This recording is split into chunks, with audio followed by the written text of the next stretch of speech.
Hello students. जैसा कि आपको पता है मैं आपको करंट रेशो के क्वेश्चन करवा रहा हूँ। इससे पहले मैं आपको 7 क्वेश्चन करवा चुका हूँ। ये 8वां क्वेश्चन है।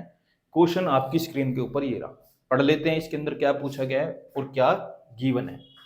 तो इस क्वेश्चन के अंदर हमें गिवन है वर्किंग कैपिटल 9 लाख, टोटल डेप्ट जो कि लाइबिलिटीज है वो दी गई है 19,50,000, लॉन्ग टर्म डेप्ट दिए गए हैं 15 लाख और हमसे बोला गया है कैलकुलेट करो करंट रेशो। तो सबसे पहले तो हम ये देखते हैं करंट रेशो का फॉर्मूला क्या होता है। करंट एसेट अपॉन में करंट लायबिलिटी। तो हमने क्वेश्चन के अंदर देखा, हमने देखा यहाँ तो करंट एसेट है ही नहीं। फिर हमने ध्यान से देखा तो हमने देखा इसके अंदर तो करंट लायबिलिटी भी नहीं है। इसका मतलब करंट एसेट और करंट लायबिलिटी दोनों ही हमें फाइंड करनी पड़ेगी। और हम उनको फाइंड कैसे करेंगे? जो डाटा हमारे पास गिवन है उससे। तो मैंने यहां पर बड़ी ध्यान से देखा, मैंने देखा यहां पर टोटल डेप्ट दिए गए हैं 19,50,000। तो मैंने देखा टोटल डेप्ट का तो फॉर्मूला होता है लॉन्ग टर्म डेप्ट प्लस में शॉर्ट टर्म डेप्ट, और शॉर्ट टर्म डेप्ट को क्या बोलते हैं? Current liabilities. तो मैंने क्या करा, यहाँ पर टोटल डेप्ट हमें गिवन थे 19,50,000 मैंने पुट कर लिए। लॉन्ग टर्म डेप्ट हमें गिवन है 15 लाख, हमने यहाँ पर पुट कर लिया। अब यहाँ पर शॉर्ट टर्म डेप्ट आराम से निकल जाएगा। हमने क्या करा, 15 लाख को इक्वल टू के उधर ले गए।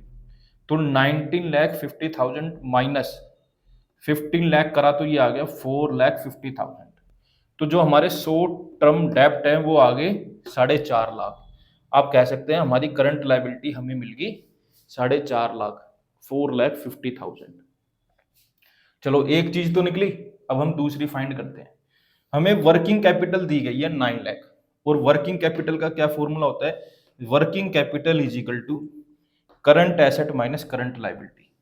तो वर्किंग कैपिटल हमें गिवन थी 9 लाख, करंट एसेट तो हमें फाइंड ही करनी है, माइनस करंट लायबिलिटी जो कि मैंने अभी अभी फाइंड करी 4,50,000 यहां पर लिख ली।